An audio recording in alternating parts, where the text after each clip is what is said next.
এই মুহূর্তে দেখতে পাচ্ছেন যে মাননীয় আরাবুল ইসলাম মহাশয়কে ফুলের মালা, গলায় ফুলের মালা দিয়ে সংবর্ধনা জানাতে চাইছেন। এই কেউ ছবি করো, আমি লাইভ করছি। আরাবুল ইসলাম জিন্দাবাদ, জিন্দাবাদ, জিন্দাবাদ। আরাবুল ইসলাম জিন্দাবাদ, জিন্দাবাদ, জিন্দাবাদ। লড়াই চাই। আরাবুল ইসলাম ওয়েলকাম, আরাবুল ইসলাম ওয়েলকাম। দেখতে পাচ্ছেন যে মিছিল নিয়ে আসছেন মাননীয় আরাবুল ইসলাম মহাশয়ের বাড়িতে মিছিল নিয়ে আসছেন। সরাসরি লাইভে রয়েছে, দেখতে পাচ্ছেন বিরাট একটা মিছিল নিয়ে মাননীয় আরাবুল ইসলাম মহাশয়ের বাড়িতে এসছেন।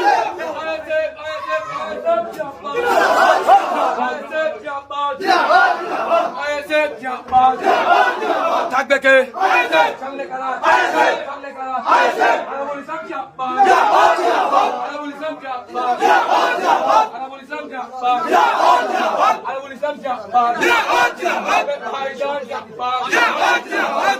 ফুলটা দিচ্ছি সবাই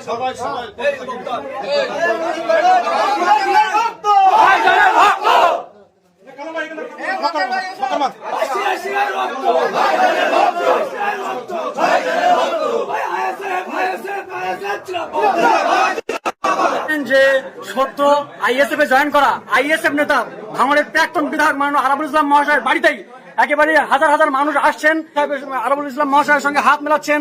ইতিমধ্যে দেখতে পাচ্ছেন যে মাননীয় আরাবুল ইসলাম মহাশয় একেবারে সরাসরি লাইভে রয়েছে, ইতিমধ্যেই দেখতে পাচ্ছেন। একদম কোনো কথা নেই। কোথা থেকে এসছেন?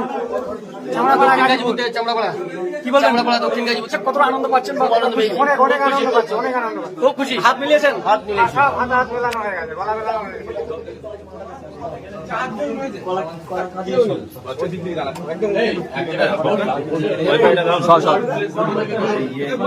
ছবি তোলার হিড়িক দেখতে পাচ্ছেন। এই মুহূর্তে সরাসরি লাইভে রয়েছি।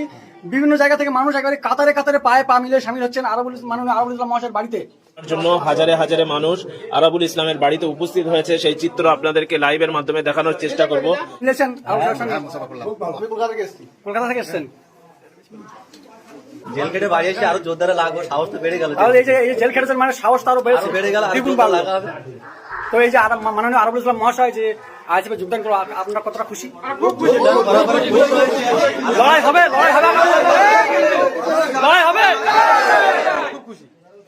মানে লড়াই তৈরি, একদম আমরা পুরো রেডি। লড়াই করেই তো এতক্ষণ এসছি, আরো সামনে লড়াইয়ের দিন আছে আমাদের। লড়াই করে যাবো। হ্যাঁ, ওরা ওদের মতো খেলবে, আমরা আমাদের মতো খেলবো। আমরা গত দিয়ে খেলবো। আপনি এসেছেন কোথা থেকে? আমি এই গাজীপুর চামড়া পাড়ায়।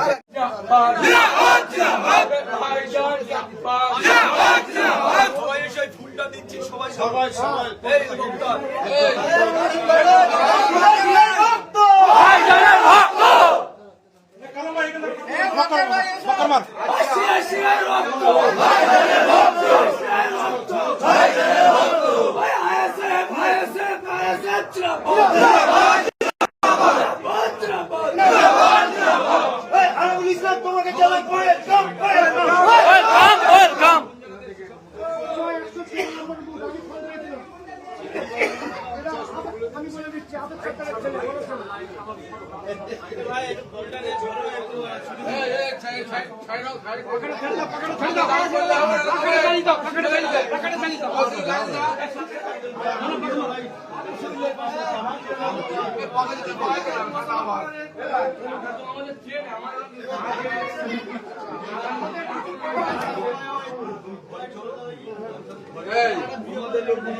দেখতে পাচ্ছেন যে একের পর এক মিছিল নিয়ে আসছেন এবং মাননীয় আরাবুল ইসলাম মহাশয়ের সঙ্গে সাক্ষাৎ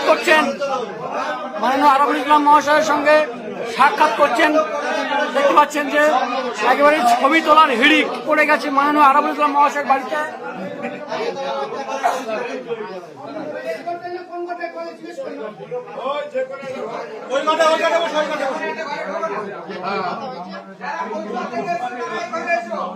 সবাই আমরা জানি। তারপরে এখানে যেভাবে কারাপশন হাবি রয়েছে, এখানে যেভাবে চাকরি নেই, শিল্প নেই, শুধু বেকার ভাতা দিয়ে সরকার দেবতে চলছে 8,25,000 কোটি টাকা দেব, যেটা বামফ্রন্ট আমলে 1,75,000 কোটি টাকা ছিল, 88,000 কোটি টাকা ছিল, সেখানে 8,25,000 দেবতে চলছে।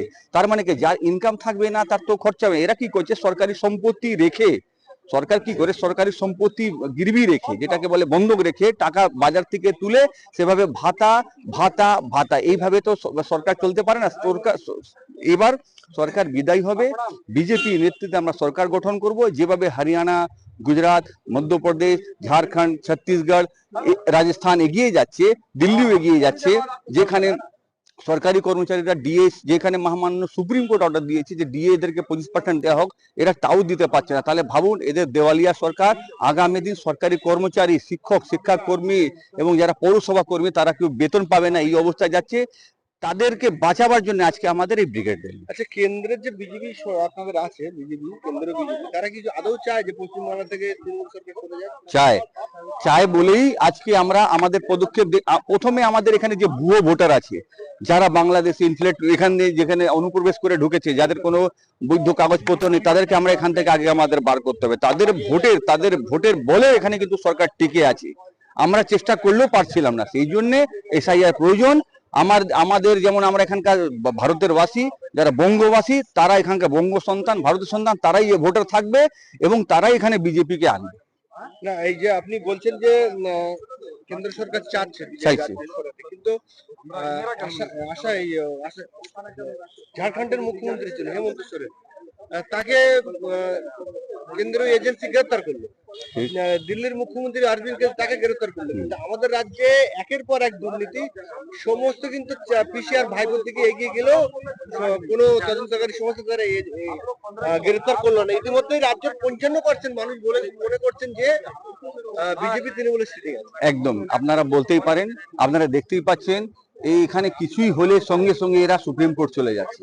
এরা সুপ্রিম কোর্ট গিয়েই ওখানে গিয়ে স্টে আনছে যে কোনো ব্যাপারে। এই যে এসআইআর মুখ্যমন্ত্রী আর ঝাড়খণ্ডের মুখ্যমন্ত্রী, না তা নয়, ওরা ওরা ওরা ওরা ওরা যাচ্ছে, ওরা ঠিকই বলেছেন, ওরা স্টে পাচ্ছে না। এখানে একটা অদ্ভুত ওখানে একটা সার্কেল কাজ করছে সুপ্রিম কোর্টে। কপিল সিব্বল এবং মনু সিংভির নেতৃত্বে ওখানে একটা সিন্ডিকেট কাজ করছে। সে সিন্ডিকেট এখানে পশ্চিমবঙ্গ যেদিন ওখানে বিজেপি আসবে, সেই সিন্ডিকেটটাও ধ্বংস হয়ে যাবে। আপনি আইনজীবী? হ্যাঁ, এই মুহূর্তে আমি আইনজীবী। কলকাতা হাইকোর্টে আপনাদের হাইকোর্টের একজন আইনজীবী বিচারক ছিলেন অভিজিৎ গাঙ্গুলি, একজন সাংসদ। তিনিও কিন্তু চেয়েছিল যে পশ্চিমবাংলা থেকে পিসি ভাইপোকে তাড়িয়ে তিনি পশ্চিমবাংলায় বিজেপি চাইছেন বলেই তো আজকে উনি আমাদের সাংসদ ওই পায়ে পায়ে মিলিয়ে, কাঁধে কাঁধ মিলিয়ে আমাদের সাথে লড়াই করছেন এবং উনিও জানেন যে এটা শুধু সময়ের অপেক্ষা। কিন্তু উনিও বলছেন যে কেন্দ্র যে বিজেপি আছে তারা মনে হচ্ছে চাচ্ছেন না যে এই তৃণমূল স্তরে যাক। উনি বলছেন, ওনার কাছে বিভিন্ন ধরনের সূত্র, ওনার কাছে খবর পাওয়া যাচ্ছে। আমার মনে হয় যে উনি আমার থেকে বেশি জানেন, কিন্তু কোথাও না কোথাও আমরা চাইছি, দেখবেন এবার 2026 আমাদের সরকার গঠন হবে। সুনীল সিং এই মুহূর্তে আমি